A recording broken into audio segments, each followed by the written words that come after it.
నిన్నగాక మొన్న కూడా ఇలా పంటలు ఎండిపోతున్న నాకు మల్లయ్య యాదవ్ చెప్పినాడు, మా హుజూర్ నగర్ ఎమ్మెల్యే సైదిరెడ్డి గారు చెప్పినాడు, మీదుండే నోముల భగత్ వాళ్ళు కూడా చెప్పినారు కాలువ ఇడవాల సార్ అని.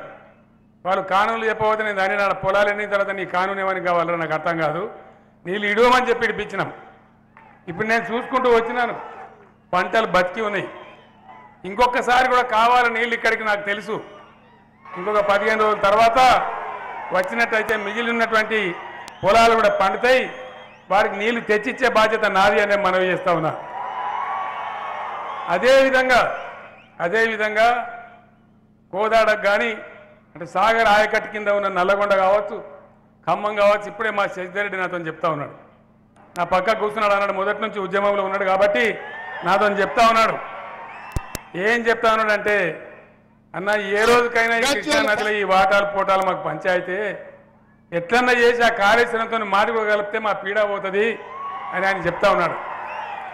మంత్రి జగదీశ్వర్ రెడ్డి నేను దాదాపు 4 ఏళ్ల క్రితమే ఆలోచన చేసినాం. ఒకటి ఆసిఫ్ నగర్ కెనాల్ అని ఉన్నది, అది ఉదయ సముద్రం దాకా వస్తుంది.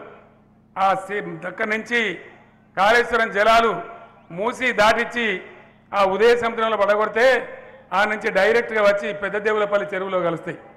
పెద్దదేవులపల్లి చెరువులో కలిసిందంటే ఇక కోదాడకు కానీ నాగార్జున సాగర్కి కానీ హుజూర్ నగర్కి కానీ ఈ జీవితంలోనే నీళ్ళ కరువు అనేది రాదు అనే మనం చేస్తూ ఉన్నాం. 2 పంటలు పండుతాయి. మేము ఆలోచన చేసేదేమో గిది, మేము పోరాడుతున్నది గిది, మేము గులాబీ జెండా లేవట్టింది ఇది, మేము చేస్తున్నది. మిగతా వాళ్ళు చేస్తున్నది ఏందో మీకు తెలుసు, ఏం జరుగుతున్నదో మీకు తెలుసు. రాజకీయం మీరు ఆలోచన చేయాలని నేను కోరుతా ఉన్నా. ఆవేశం కాదు, ఆలోచన చేయాలి, మనసు పెట్టి ఆలోచించాలి. అర్థం కాకపోతే పెద్దలను అడగాలి, తెలుసుకోవాలి.